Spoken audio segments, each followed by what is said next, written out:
ಎಲ್ರಿಗೂ ನಮಸ್ಕಾರ, welcome to my channel. ಇವತ್ತು ನಾನು ಕಬಾಬ್ ಹಾಗೆ ಪರ್ಫೆಕ್ಟಾಗಿ ಚಿಕನ್ ಸಾಂಬಾರು ಹೇಗೆ ಮಾಡೋದು ಅಂತ ಹೇಳ್ಕೊಡ್ತಾ ಇದ್ದೀನಿ. ಮುದ್ದೆ ಜೊತೆಗೆ ಸೂಪರ್ ಕಾಂಬಿನೇಷನ್. ಮೊದಲಿಗೆ ಚಿಕನ್ ಸಾಂಬಾರಿಗೆ ಮಸಾಲೆ ರೆಡಿ ಮಾಡ್ಕೊಂಡ್ಬಿಡೋಣ. ಖಾರದ ಪುಡಿ, ಧನಿಯಾ ಪುಡಿ, ಕಾಯಿ ಹಾಗೆ ಈರುಳ್ಳಿ ಬೆಳ್ಳುಳ್ಳಿ ಹುರ್ಕೊಂಡಿದ್ದೀನಿ. ಸ್ವಲ್ಪ ಕೊತ್ತಂಬರಿ ಸೊಪ್ಪು, ಚಕ್ಕೆ, ಲವಂಗ, ಏಲಕ್ಕಿ ತೊಗೊಂಡಿದ್ದೀನಿ. ಇದನ್ನು ಸಪ್ರೇಟಾಗಿ ನಾನು ಮಿಕ್ಸಿ ಮಾಡ್ಕೊತಾ ಇದ್ದೀನಿ. ಡಿಫ್ರೆಂಟಾಗಿ ನಾನು ಇದನ್ನು ಮಾಡ್ತಾಯಿದ್ದೀನಿ. ಇವತ್ತು ಡೈಲಿ ಮಾಡೋ ಹಾಗೆ ಮಾಡ್ತಾಯಿಲ್ಲ. ಮೊದಲಿಗೆ ಒಂದು ಜಾರ್ಗೆ ಈರುಳ್ಳಿ ಬೆಳ್ಳುಳ್ಳಿ ಹುರ್ಕೊಂಡಿರೋದನ್ನ ಹಾಕ್ಕೊತಾ ಇದ್ದೀನಿ. ಹಾಗೆ ಸ್ವಲ್ಪ ಕೊತ್ತಂಬರಿ ಸೊಪ್ಪು ಹಾಕ್ಕೊಂಡು ಸ್ವಲ್ಪ ನೀರು ಹಾಕ್ಕೊಂಡು ಅದನ್ನು ನುಣ್ಣಗೆ ಮಿಕ್ಸಿ ಮಾಡ್ಕೊತಾ ಇದ್ದೀನಿ. ನಾನು ಎಲ್ಲ ಅದೂ ಸಪ್ರೇಟಾಗಿ ಮಿಕ್ಸಿ ಮಾಡ್ಕೊತಾ ಇದ್ದೀನಿ.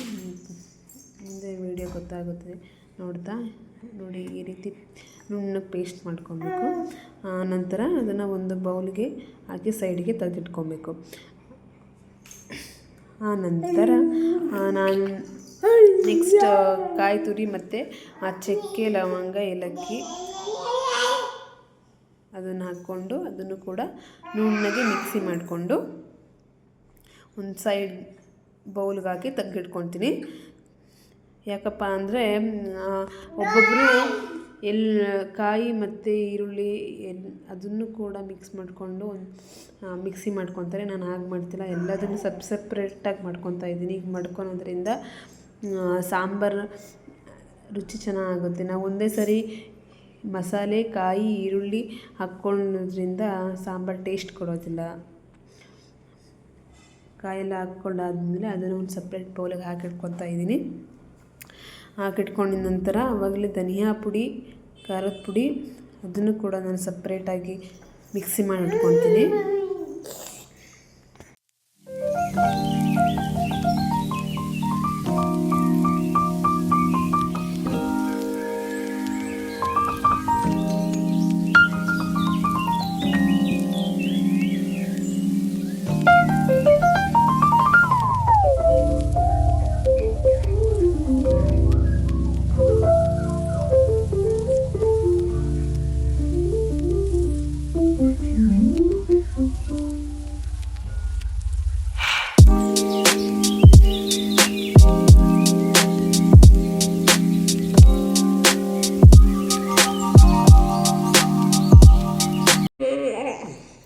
ಎರಡನ್ನು ರುಬ್ಕೊಂಡು ಅದನ್ನು ಕೂಡ ನಾನು ಸಪ್ರೇಟಾಗಿ ತೆಗೆದಿಟ್ಕೊತಾ ಇದ್ದೀನಿ. ಪ್ಲೀಸ್ ನನ್ನ ಚಾನಲ್ಗೆ ಸಬ್ಸ್ಕ್ರೈಬ್ ಒಂದು ಲೈಕ್ ಕೊಡಿ, ಕೊನೆವರೆಗೂ ವಿಡಿಯೋ ನೋಡಿ.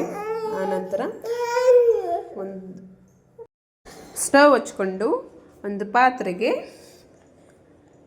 ಆಯಿಲ್ ಹಾಕ್ಕೊಂಡು ಅದು ಬಿಸಿ ಆದಮೇಲೆ ನಾನು ಆಯಿಲ್ಗೆ ಸ್ವಲ್ಪ ಅರಿಶಿನ ಹಾಕ್ಕೊತಾ ಇದ್ದೀನಿ. ನನ್ನ ಮಗ ಮಾತಾಡೋಕ್ಕೆ ಬಿಡ್ತಾ ಇಲ್ಲ, ನನ್ನ ಅಳ್ತಾ ಇದ್ದಾನೆ ಒಂದೇ ಸಮನೆ. ಹಾಕ್ಕೊಂಡಿದ್ದ ನಂತರ ನಾನೊಂದು 1/4 kg ಅಷ್ಟು ಚಿಕನ್ ತೊಗೊಂಡಿದ್ದೀನಿ, ಜಾಸ್ತಿ ತೊಗೊಂಡಿಲ್ಲ. ಚೆನ್ನಾಗಿ ಮಿಕ್ಸ್ ಮಾಡ್ಕೊಂಡಿದ ನಂತರ ಒಂದು 1/4 kg ಅಷ್ಟು ಚಿಕನ್ ತೊಗೊಂಡಿದ್ದೀನಿ. ಆ ಚಿಕನ್ನ ಹಾಕ್ಕೊಂಡು ಚೆನ್ನಾಗಿ ಮಿಕ್ಸ್ ಮಾಡ್ತಾಯಿದ್ದೀನಿ. ಅದು ನೀರು ಬಿಡೋವರೆಗೂ ಮಿಕ್ಸ್ ಮಾಡ್ಕೊಬೇಕು. ಆನಂತರ ಆ ಚಿಕನ್ಗೆ ರುಚಿಗೆ ತಕ್ಕಷ್ಟು ಉಪ್ಪು ಈಗಲೇ ಹಾಕ್ಕೊತಾ ಇದ್ದೀನಿ. ಅದು ನೀಟಾಗಿ ಉಪ್ಪೆಲ್ಲ ಇಟ್ಕೊಬೇಕು. ಚಿಕನ್ಗೆ ಇಟ್ಕೊಳೋದ್ರಿಂದ ಚಿಕನ್ ರುಚಿ ಕೊಡುತ್ತೆ. ಜಾಸ್ತಿ ಹಾಕ್ಕೊತಿಲ್ಲ, ನಾನು ಸ್ವಲ್ಪನೇ ಹಾಕ್ಕೊತಾ ಇದ್ದೀನಿ. ಅದು ಕಲ್ಲು ಉಪ್ಪು.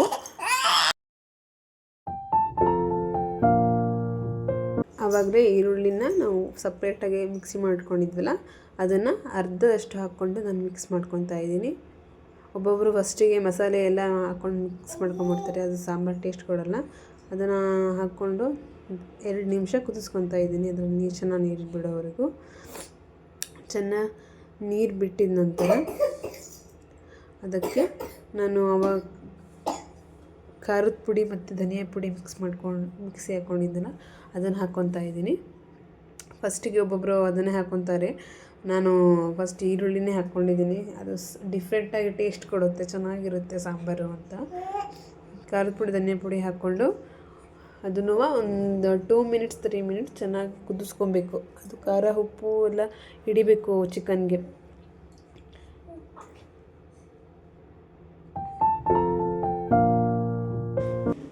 2-3 ನಿಮಿಷ ಕುದ್ದಾದ್ಮೇಲೆ ಇವಾಗ ಕಾಯಿ ಮಸಾಲೆ ರುಬ್ಕೊಂಡಿರೋದನ್ನ ಅಷ್ಟು ಹಾಕ್ಕೊಂಡು ಮಿಕ್ಸ್ ಮಾಡ್ಕೊತಾ ಇದ್ದೀನಿ.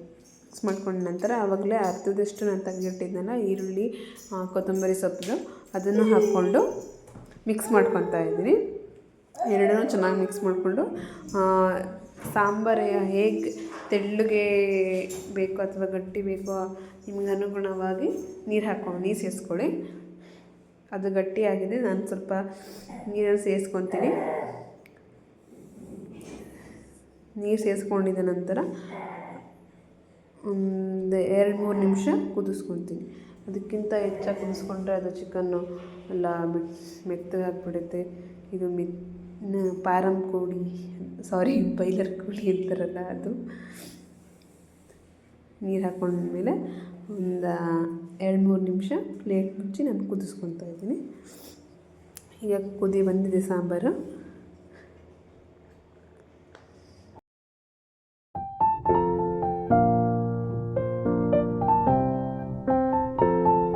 ಇವಾಗ ಸಾಂಬಾರಾಗಿದೆ. ಒಂದು ತಟ್ಟೆಗೆ ಮುದ್ದೆ, ಕಬಾಬು, ಸೈಡ್ಗೆ ಈರುಳ್ಳಿ ಮಾಡ್ಕೊಂಡಿರೋ ಸಾಂಬಾರು ಹಾಕ್ಕೊಂಡು ಊಟ ಮಾಡ್ತಾ ಇರೋದೆ. ಹೀಗೆ ಮಾಡೋದ್ರಿಂದ ಸಾಂಬಾರು ತುಂಬ ಟೇಸ್ಟಿಯಾಗಿರುತ್ತೆ. ಒಂದು ಸರಿ ಟ್ರೈ ಮಾಡಿ ನೋಡಿ, ನೀವೇ ಹೇಳ್ತೀರಾ. ಎಲ್ಲ ಆದಮೇಲೆ ಕಬಾಬಿಗೆ ರೆಡಿ ಮಾಡ್ಕೊಳ್ಳೋಣ. ಒಂದು ಬೌಲ್ಗೆ ಅರ್ಧ ಕೆಜಿಯಷ್ಟು ಚಿಕನ್ ತೊಗೊಂಡಿದ್ದೀನಿ. ಅದಕ್ಕೆ ಒಂದು 1/4 ಭಾಗದಷ್ಟು ನಿಂಬೆ ರಸವನ್ನು ಇಟ್ಕೊಳ್ತಾ ಇದ್ದೀನಿ. ನಿಂಬೆ ರಸ ಇಟ್ಕೊಂಡಿದ ನಂತರ 1 ಸ್ಪೂನ್ ಶುಂಠಿ ಬೆಳ್ಳುಳ್ಳಿ paste, garam masala 1/2 spoon,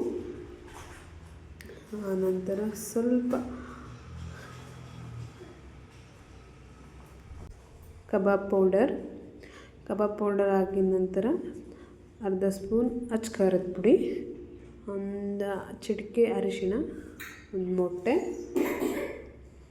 1/2 spoon ಪುಡಿ ಉಪ್ಪು, 1 2 ಸ್ಪೂನ್ ಕಾರ್ನ್ಫ್ಲೋರ್. ಇಷ್ಟನ್ನೆಲ್ಲ ಹಾಕ್ಕೊಂಡು ಚೆನ್ನಾಗಿ ಮಿಕ್ಸ್ ಮಾಡ್ಕೊಬೇಕು. ಅದು ನಾವು ಹಾಕಿರೋದೆಲ್ಲ ಚೆನ್ನಾಗಿ ಚಿಕನ್ಗೆ ಮ್ಯಾಗ್ನೇಟ್ ಆಗಬೇಕು. ಇದೆಲ್ಲ ಹಾಕ್ಕೊಂಡಾದ್ಮೇಲೆ ಚೆನ್ನಾಗಿ ಕೈ ಆಡಬೇಕು, ಚೆನ್ನಾಗಿ ಮಿಕ್ಸ್ ಮಾಡ್ಕೊಬೇಕು. ನಮ್ಮ ಹಳ್ಳಿ ಕಡೆ ಹೀಗೆ ಮಾತಾಡೋದು. ಏನಾದರೂ ಮಿಸ್ಟೇಕ್ ಆಗಿದರೆ ಕ್ಷಮೆ ಇರಲಿ.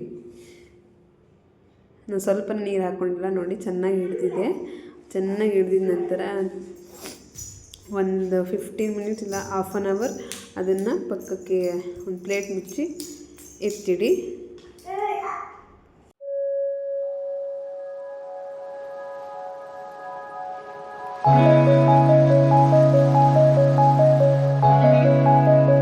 ಇವಾಗ 1/2 ಅವರ್ ಆಗಿದೆ, ಚೆನ್ನಾಗಿ ಮ್ಯಾಗ್ನೆಟ್ ಆಗಿದೆ. ನೀವೇ ನೋಡ್ತಿದ್ದೀರಲ್ಲ. ಒಂದು ಸ್ಟವ್ ಹಚ್ಕೊಂಡು ಒಂದು ಬಾಣಲಿ ಇಟ್ಕೊಂಡು ಅದಕ್ಕೆ ಸ್ವಲ್ಪ ಆಯಿಲ್ ಹಾಕ್ಕೊತಾ ಇದ್ದೀನಿ. ಅದು ಲೋ ಫ್ಲೇಮಲ್ಲಿ ಇಟ್ಕೊಂಡು ಕಾಯಿಸ್ಕೊತಾ ಇದ್ದೀನಿ. ಈಗ ಕಾದಿದೆ. ಈಗ ಚಿಕನ್ನ ಒಂದೊಂದೇ ಹಾಕ್ಕೊತಾ ಇದ್ದೀನಿ. ಒಂದು ಮೀಡಿಯಮ್ ಸೈಜ್ ಇದೆ, ತುಂಬ ದಪ್ಪನೂ ಇಲ್ಲ, ತುಂಬ ಸಣ್ಣನೂ ಇಲ್ಲ. ಹಾಗಾಗಿ ನಾನು ಇವಾಗ ಚೆನ್ನಾಗಿ ಕೆಂಪು ಬಣ್ಣ ಆಗೋವರೆಗೂ, ಅದು ಬಬ್ಬಲ್ಸ್ ಎಲ್ಲ ಕಡಿಮೆ ಆಗೋವರೆಗೂ ಎಣ್ಣೆಲಿ ಕರ್ಕೊಬೇಕು. ಈಗಾಗಿದೆ ನೋಡಿ, ಈ ಕಲರ್ ಬರೋವರೆಗೂ ಎಣ್ಣೆಯಲ್ಲಿ ಫ್ರೈ ಮಾಡಿಕೊಂಡ್ರೆ ರುಚಿಕರವಾದ ಚಿಕನ್ ಕಬಾಬ್ ರೆಡಿ.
ಕಬಾಬ್ ರೆಡಿಯಾಗಿದೆ.